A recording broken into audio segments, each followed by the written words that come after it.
A Demon Named Frank, written by R.M. Staniforth.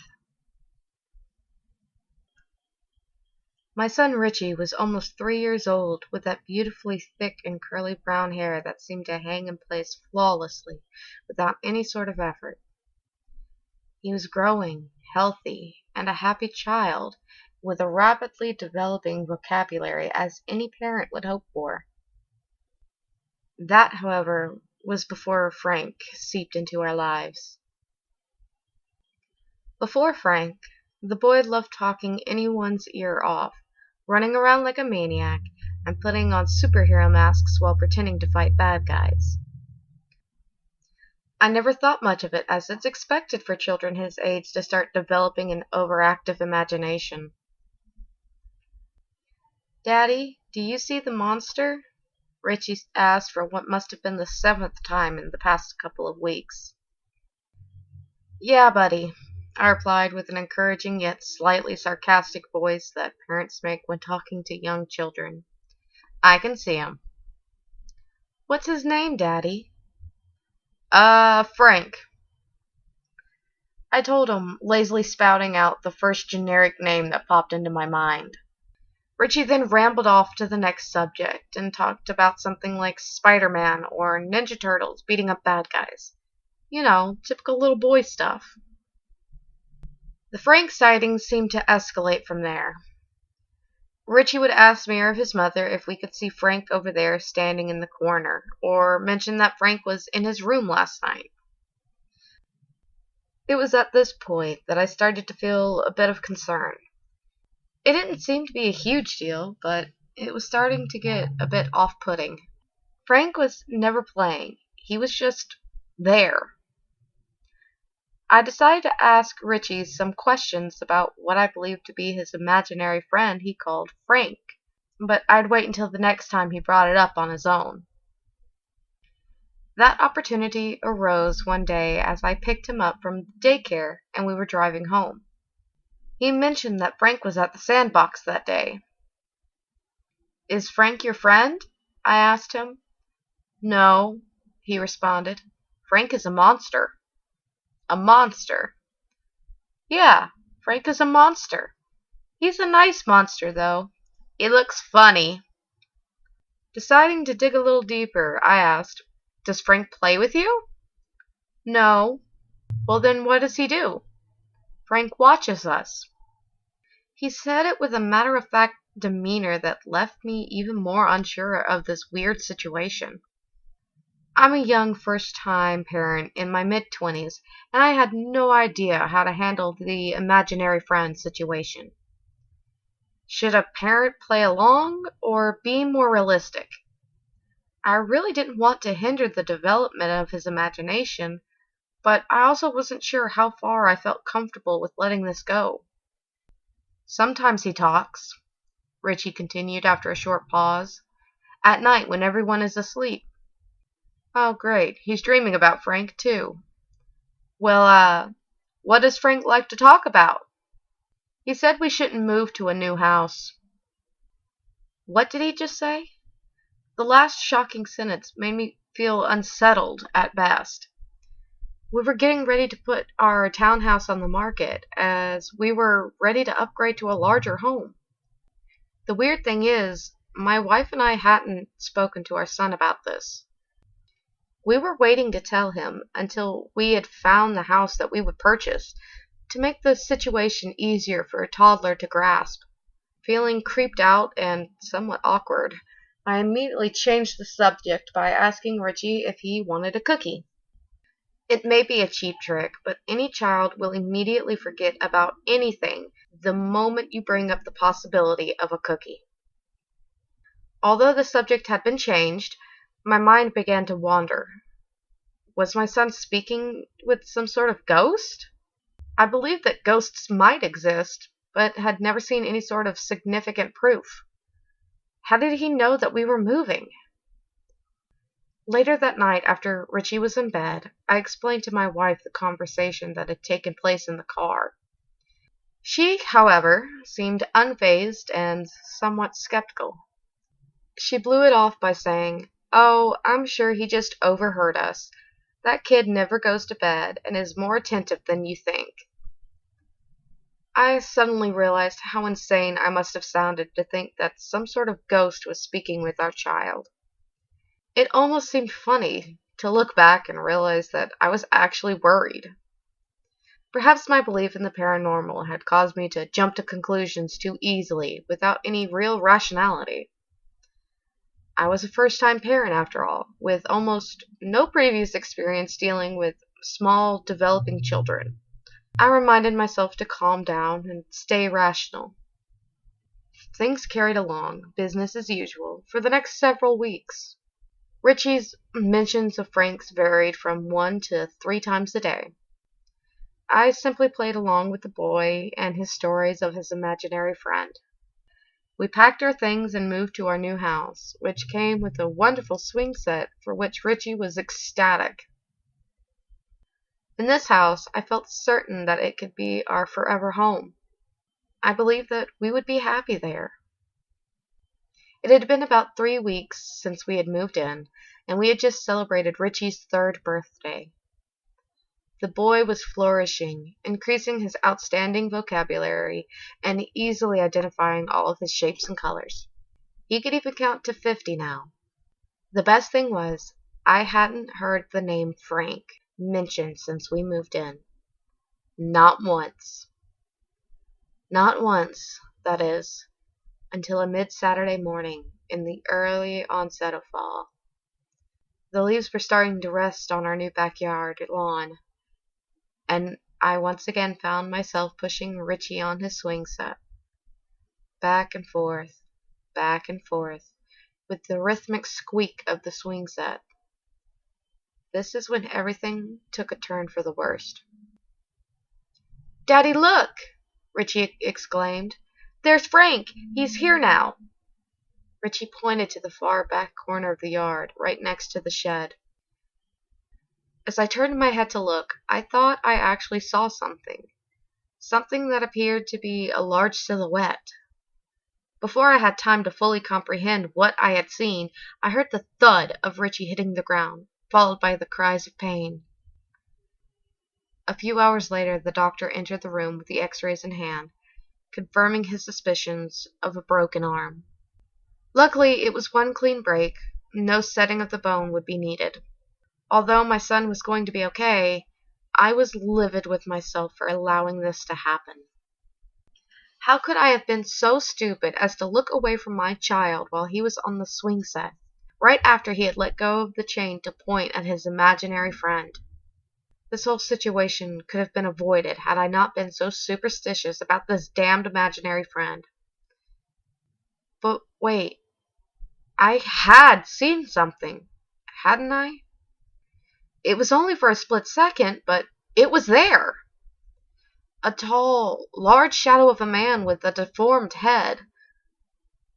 My eyes must really have been playing tricks on me. I brushed it off and eventually managed to fall asleep, pushing the parental guilt off to deal with for the following day. Sleep proved to be just as unsettling as the day's events had been, though. My dreams brought me memories of the recent past. The swing set, Richie playing in our old house, having family over for holiday celebrations, even the day we brought baby Richie home for the first time. Except that hideous, monstrous silhouette was there, in every single memory, watching from the corner, standing behind our guests, leaning over the crib, always there, always watching.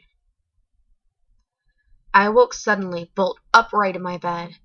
I rarely remembered even having dreams, but this dream was so vivid, so clear, that every detail now haunted my thoughts. Needless to say, falling back asleep was not an option. I had to go do something to set my mind at ease. Disturbed, I went over to check on my little Richie, who was supposed to be asleep, partially to comfort myself from the horrendous nightmare. To my surprise, I found the boy wide awake. When he saw me peeking through the doorway, he asked, "Daddy, where is hell?" "What?" I asked in disbelief, sure that I must have misheard him. "Hell," he said. Where is hell? I was not prepared to answer these kinds of questions to my child yet. I myself have never really been sure what I believe about this heaven and hell stuff, having never been religious. But I gave him the best, simple explanation I could muster. Well, Bud, nobody really knows where hell is, but some people believe that hell is a place where bad people go after they die. So was your daddy a bad guy? Excuse me? This last question caught me off guard. Frank told me that your daddy is in hell because he hurt those kids. My heart instantly plummeted, providing a sensation as if it had collided with my stomach. After skipping a beat, or three, my heartbeat resurged with a powerful thump worthy of a bass drum. How the hell could he have known about that? It was true that my father had hurt children. Killed them, actually. When I was young, about 12 years old, my dad had stormed out of the house in a drunken stupor. The police came knocking around 5 a.m. the next morning to inform us that he had been identified as involved in a multiple fatality car accident, and they needed my mother to identify the body. I remember that morning vividly. My mother was not aware that I had woken as I hid around the corner, listening to the police tell my mother of my father's demise. Needless to say, it was him. As details emerged, it became apparent that my father had drunkenly caused a car accident, slamming into a family's minivan as they were coming home from a fishing trip. My father, along with the 2 children in the back seat of the other car, were killed instantly. As much as my mother tried to shield me of the events, it was all over the news. I was 12 after all, and I know how to use the internet. It didn't take long for me to know what my dad had done.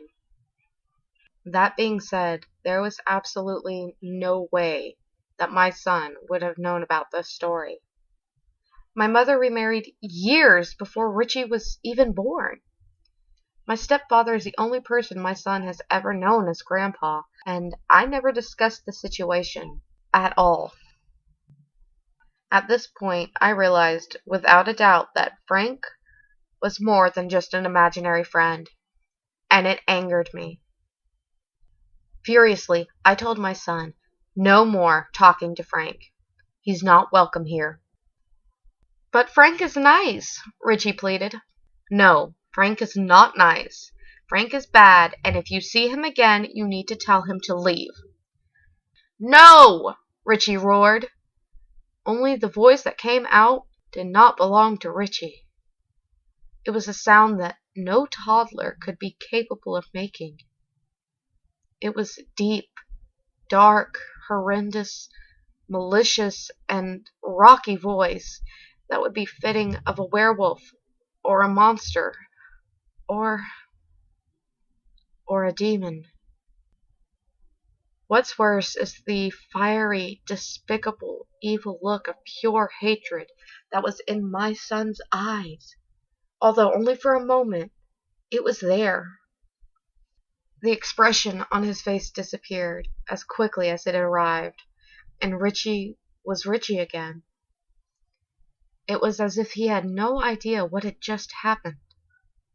He seemed totally fine, but I was terrified. Terrified of my only son, or whatever had just taken a hold of him. "Can I watch a movie?" he asked, completely unfazed by the event. It was as if he didn't even realize what had happened. Of course, buddy," I managed to respond with a shaky voice. I carried him to the living room and put on The Lion King for him. After, he fell asleep in the next 30 minutes. I went into the shower and simply fell apart as I broke into tears. What the hell had just happened? What was this monstrous thing who grabbed a hold of my son? As I tried to explain the events to my wife the ensuing morning, she simply didn't believe me. I can't blame her. I realized that it sounded crazy, but I knew that it had indeed happened. If only she had believed me. However, we had very little time to talk about it, as Richie awoke that morning with a heavy fever. Originally at 101 degrees Fahrenheit, his temperature rapidly rose to 103 within just a couple short hours. As I picked up my son to take him to the ER, I saw him, Frank, out of the corner of my eye, watching. Richie was admitted immediately. The doctor scrambled to explain his condition of rapid deterioration. I sat by, watching as my son became pale, and his energy was fading, fast. Yes, my son was fading. He was dying. As the doctors ran tests on top of tests, I took matters into my own hands. I had 3 different priests arrive. All of them simply offered my son a simple blessing, but I could tell that they were too skeptical of me. I tried desperately to get my wife and the doctors to listen to me. For 2 days I pleaded with them to understand that I knew what was wrong, that there was a malicious, if not demonic, entity feeding on my boy, sucking away his life's energy. Why or how were questions in which the answer far passed my understanding, but it was happening. I could even see him regularly now, that evil thing standing in the shadows. But alas, I was met with skepticism, and my wife, along with the doctors, ended up bringing in a psychologist to have some sort of intervention for me. They tried to tell me I was having some sort of mental break from the stress of a sick, possibly dying child. I stormed out of the room, desperately furious. I realized in this moment that trying to explain the truth to people would be of no avail. I had only one last idea of what could be done, what had to be done to save my Richie. I stayed awake in the hospital room that night. It had been almost 3 days since we arrived at the hospital. Richie had been moved to the ICU, the doctors still baffled. All their tests had only shown what wasn't wrong with Richie. They didn't understand, but I knew. I knew what was wrong with my son. I sat there, waiting for the demon called Frank to appear. I stayed awake until about 2 a.m., and suddenly, there he was. I could see the shadow standing over Richie's bed. He stood calmly, but with an evil lust for the last little bit of energy that was keeping my son alive. "I'll make you a deal," I said with a stern and confident tone. The entity slowly turned his head until he was facing me. I could see him now, more clearly than ever. Richie was right. Frank truly was a monster. A large one, standing at some 8 feet tall, with a skin color of ash. He had the same overall shape of a human, but with hideous pointed features. His long, narrow arms hung down to his knees, ending with fingers 6 inches or more in length. And his face, his ungodly face, was the most hideous of all. Frank had no mouth in his ashen, peeling face. That's when I noticed his eyes. His eyes were the most terrorizing feature about him. There was no white in his eyes, just darkness. A darkness darker than any black color that one can comprehend. "I'll make you a deal," I said again, forcing myself to stay steady in the presence of this creature. "Leave the boy alone, forever, and you can have me." The demon tilted his head as if perplexed, contemplating my offer. After a minute that seemed like hours, he straightened up and spoke. Not with his mouth, as he didn't have one. No, he put the sound directly into my skull. In that deep, evil voice that had previously come from my son just the other night. "It's a deal." And in an instant, he was gone. The next morning Richie's fever had subsided. Just like that. The color had returned to his skin, and he was eating solid food and laughing like a toddler should for the first time in days. The doctors admitted that they were baffled, but happily discharged Richie later that day. My wife calls it a miracle, but only I understand the dismal truth. I can feel it starting, the illness or whatever you call it. My fever is spiking, and I can't stop sweating. My energy is leaving me. I barely manage to walk up the stairs into the office. Even now I feel as if I might pass out. I cannot hide my condition from my wife for too much longer. It's only a matter of time until I'm the one in the hospital bed, as the doctors try tirelessly to explain what is happening. Only I won't make a miraculous recovery as Richie had. No, I'm certain that I will die. That was the deal I had made after all. I gave up my own life to save my son. But before I do perish, I'm putting this story on every parenting and paranormal forum I can find on the web. I know how this sounds. I realize it seems crazy. But I'm reaching out to all parents who might be seeing the signs. I plead with you. Please do not play along if your child has some sort of imaginary friend. Stop it before it's too late. Find someone who can expel that evil from your home and your child. But please, for the sake of your children, I beg for you not to allow this creature to take a hold of your child. Hey there everyone! Thank you so much for watching my latest video. If you like what you heard, please subscribe, like, comment, and share to all of your friends and family. And if you're interested in what videos I'm doing in the future, hit that notification bell so that you're notified when the next videos come out. And if you're interested in me reading certain stories, please comment them down below. I assure you I will be responding to them as soon as I possibly can to let you know if it's a story that's in my archive to record, if it's waiting on the list to be uploaded, or if it's something I'm going to look at to do in the future. But until next time, everyone, stay safe, and we'll see you in the next video.